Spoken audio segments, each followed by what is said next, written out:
Ok, ya sé que he fallado un poco con esto de los videos de terror y de suspenso, pero vamos a regresar con una película que no necesariamente es de terror. De hecho, su director niega que haya hecho una película de terror y su intención original era muy diferente a lo que terminó siendo, pero es una película que a final de cuentas causa una sensación de terror, incomodidad y tristeza. Es una película desgarradora, trágica y hasta cierto punto sádica, que muestra un mensaje referente a la violencia que no es nueva en la filmografía de Michael Haneke. Pero sí, vamos a hablar de esta grandiosa película.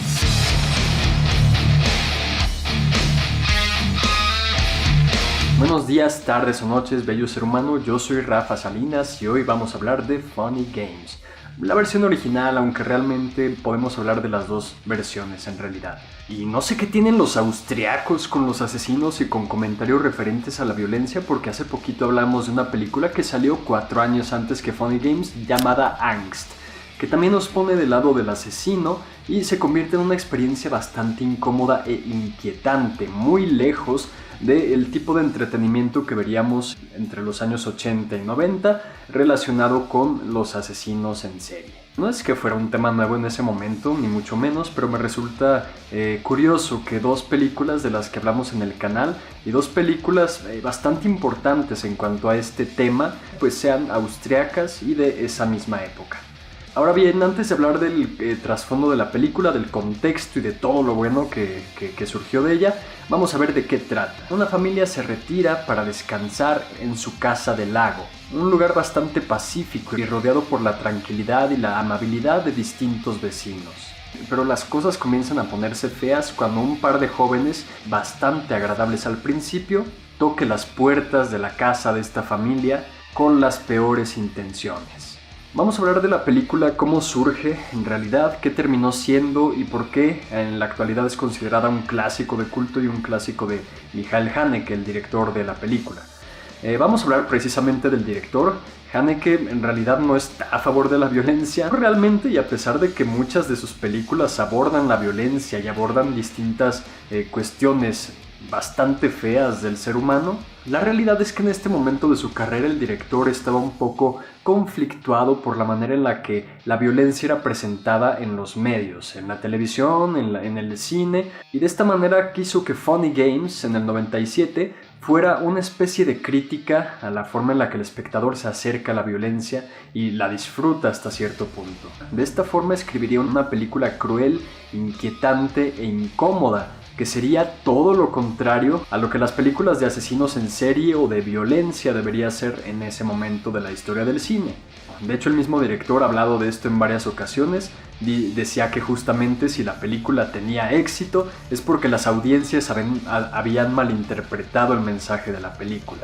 Algo curioso es que Haneke quería hacer la película en Estados Unidos desde el primer momento, pero debido a cuestiones de presupuesto y logística, pues la hizo primero en Austria y 10 años después sí pudo hacer su versión estadounidense, que pues se hizo más conocida y terminó siendo justamente lo que Haneke no quería. Vi la primera versión hace unos 12 años, me gustó mucho, me inquietó, pero el mensaje me pasó por acá. Y creo que pasa mucho esto con este par de películas, la versión original y la estadounidense. Entonces, pues sí, realmente el sentido de Haneke era mostrarnos la historia de la forma más cruel, de la forma más sádica posible, en la que pudiéramos empatizar con la familia, siendo una familia bastante bonita, una pareja que se ama y que son buenos padres para un hijo joven también.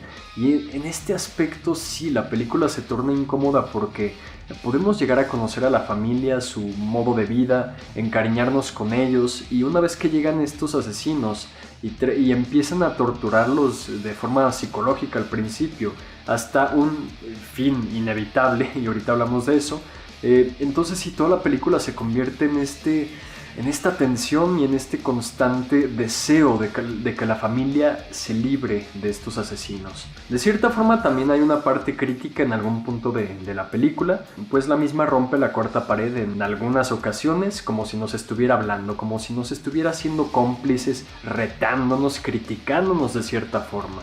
Was meinen Sie? Denken Sie, Sie haben eine Chance zu gewinnen? Sie sind doch auf Ihrer Seite, oder? Es aquí cuando Haneke nos habla directamente, nos está diciendo: ustedes son los verdaderos sádicos por estar disfrutando toda la violencia que han visto en el cine hasta este momento. Querían violencia, querían muerte, querían sadismo, pues la van a tener y va a ser una experiencia incómoda. Justamente por lo mismo la película no es entretenida, realmente es como la antítesis de todo lo que tendría que ser una película de este estilo y es lo que la hace interesante. No es además coincidencia el aspecto de los asesinos, siendo lo más normales y agradables posibles en un primer acercamiento. Parecen incluso pertenecer a una familia acaudalada y que podría resultar confiable para cualquier persona que les abriera la puerta. Llega este punto en el que podemos tener por fin un poco de respiro, ¿no? Lamento hacer spoiler, pero pues ya es una película viejita. Si no quieres spoiler, sáltate hasta este momento del video. Pero bueno, vamos a hablar de esa escena. Y pues es cuando llega el momento en el que la familia finalmente se hace con la escopeta de los asesinos y mata a uno de ellos. Es en este momento cuando el espectador puede hasta emocionarse y cantar un grito de victoria en ese momento, pero ¿qué pasa después? Que el asesino restante, el que queda vivo, le quita la escopeta a la mamá, quien comete este acto de venganza o de desesperación, y con un control remoto de televisión, que ya de por sí dice mucho, este simple tótem, este objeto, retrocede en el tiempo y manda completamente al carajo las reglas del cine hasta ese momento. Es la película diciéndonos, están viendo algo incómodo, realista. En el cine no aplican las reglas de la vida real y puedo hacer lo que me plazca. Los asesinos, tanto como Haneke, tienen completo control de la situación en este momento y ya completo control de nosotros. Para este punto ya no hay esperanza y estamos obligados a ver el final de esta familia para que se repita en otra familia. Y pues bueno, podrá ser controversial este truquito, este movimiento, pero realmente es una de las cosas que hacen más icónica a esta película. De alguna forma es hasta parte del discurso, ¿no? Realmente el hecho de alegrarnos por la muerte de uno de los criminales resulta también un juicio moral que tal vez no nos corresponde. Es lo que Haneke a final de cuentas dice, que a pesar de que los asesinos merecen ser asesinados, vaya, por todo lo que están cometiendo, realmente nosotros llegamos a esa conclusión. Nos deja la cara de estúpidos al ni siquiera darnos ese pequeño triunfo completamente. Ese pequeño sabor de victoria se esfuma por completo a los pocos minutos de que lo saboreamos. Pero bueno, la película, fuera de lo narrativo, artísticamente y audiovisualmente hablando, me parece increíble. Realmente también tiene un aspecto audiovisual muy interesante y que es parte de lo mismo. Nos obliga a ver la acción, nos obliga a ver todo esto. Quizá no de la forma más gráfica, más sangrienta posible. Realmente hay muchas otras películas que tienen este aspecto más elevado, pero sí la forma en la que juega con nosotros también es algo psicológico, que va deteriorando nuestro disfrute de la película a medida que ésta avanza. Realmente hace todo lo posible para que sea una experiencia tortuosa. Pero bueno, a final de cuentas es una película, entonces podemos tomar todos los elementos que la componen y criticarlos, analizarlos. Entonces, pues vaya, las actuaciones están bien.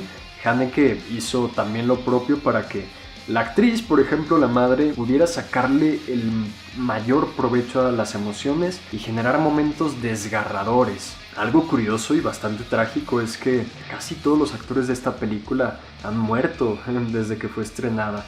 La pareja de la película era pareja en la vida real hasta que la muerte los separó. Ambos están muertos en la actualidad. Ulrich Münche, el padre de la familia, moriría después de hacer una grandiosa película, quizás su obra más conocida, que recomiendo también por si no la han visto, llamada La vida de los otros, que está preciosa, maravillosa película también. Pues bueno, les digo, el aspecto audiovisual también es muy interesante, es callado, es realmente callado. Empieza con una canción bastante ruidosa, que se repite en algún momento de la película, pero también la forma en la que es introducida es una especie de posición rebelde ante todo lo que está criticando la película. También presentado de la manera más incómoda posible.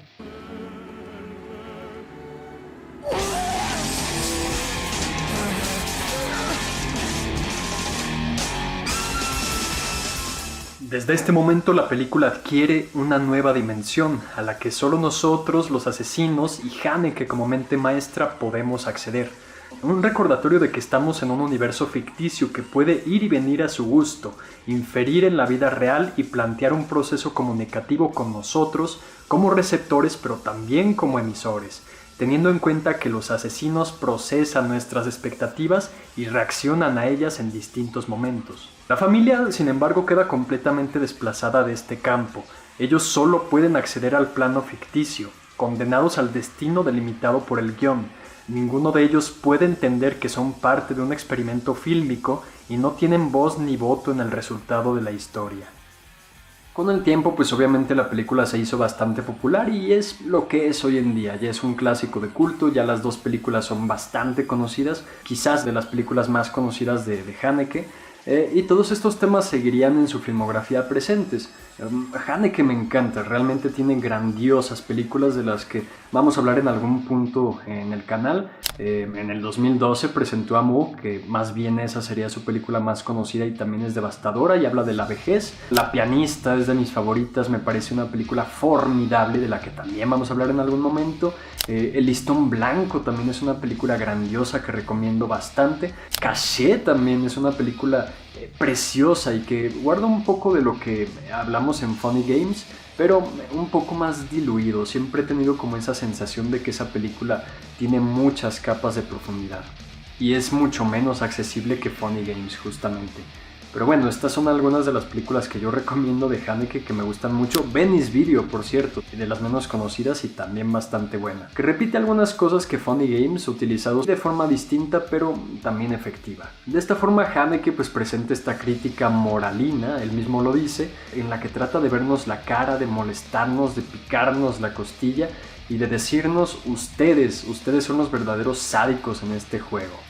Así que por todo esto la considero una obra imprescindible, a pesar de que la película de estadounidense, la versión del 2007, es exactamente igual en planos, en duración, en actuaciones. Cambian los actores y sí cambia un poco de la esencia noventera y más cuidada de la primera película. Ya la segunda, a pesar de que trata de ser lo mismo, sí se siente más americana y tal vez más cercana al mensaje que quería dar Haneke, pero pues bueno, las cosas salieron así y qué bueno, la primera película es grandiosa. Así que por todo esto le voy a dar una calificación de 9 cerrado. Pero bueno, si ustedes ya vieron la película, ¿qué les parece? Déjenme su opinión abajo en la caja de comentarios, yo con gusto les voy a leer. Si el video te gustó, te agradecería mucho que le dieras like y lo compartieras con tus amistades, eso me ayudaría mucho a crecer el canal. Si no te has suscrito, ¿qué esperas? El botón está justo aquí abajo y no te va a tomar más de 5 segundos y le puedes dar clic a la campanita para que te lleguen notificaciones cuando suba un nuevo video. Aquí te van a estar apareciendo mis redes sociales y mi cuenta oficial de Letterboxd, donde ya saben, hago reseñas y pongo calificaciones de las películas que veo. Yo me llamo Rafa Salinas y yo me despido. Bye.